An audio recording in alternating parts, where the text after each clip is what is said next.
Esta es la siguiente lección relacionada con los agravios y conceptos de violación.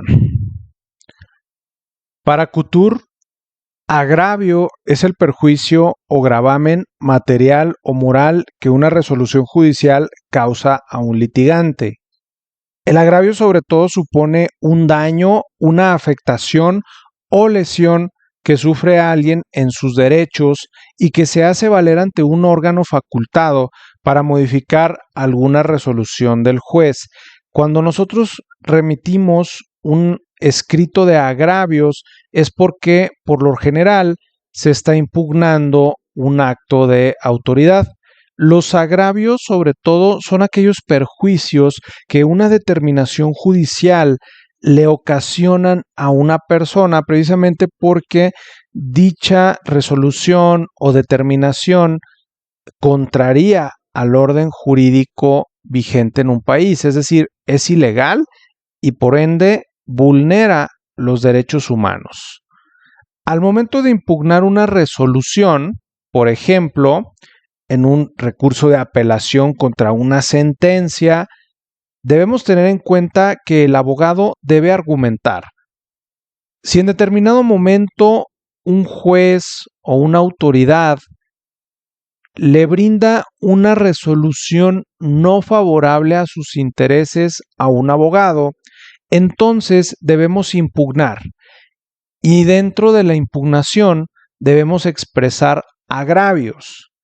Un ejemplo de esto es cuando en ese escrito, en ese recurso de apelación, nosotros manifestamos a los magistrados o al tribunal de alzada, que es el órgano competente para modificar o en su caso confirmar las determinaciones judiciales de primera instancia, que causa agravio, por ejemplo, la sentencia dictada en este juicio debido a que el juez no valoró adecuadamente la prueba pericial.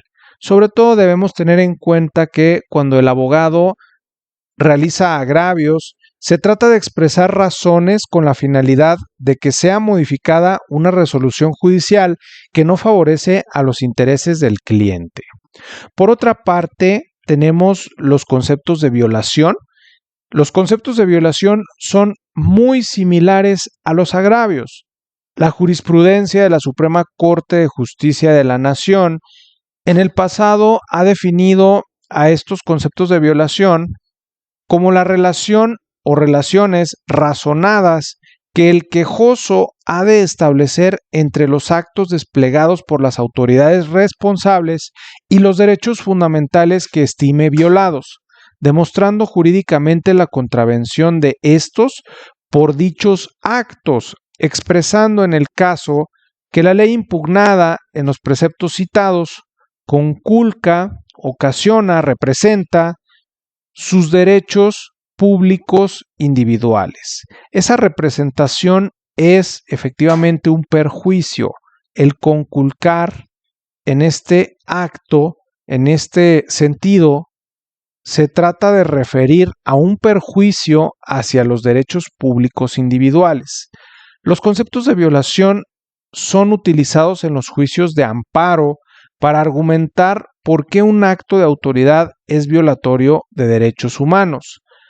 Sería una especie de agravio, sin embargo, la práctica jurídica y la legislación en materia de amparo les ha impuesto a estos agravios la denominación de conceptos de violación, sobre todo por no tratarse propiamente en el amparo de un recurso, porque el amparo no es propiamente un recurso, un medio de impugnación, sino más bien un juicio o bien un medio de control constitucional en el cual un juez federal, el Poder Judicial de la Federación, trata de salvaguardar aquellos conceptos, aquellos elementos torales de la Constitución al impedir que las autoridades con sus actos la contraríen.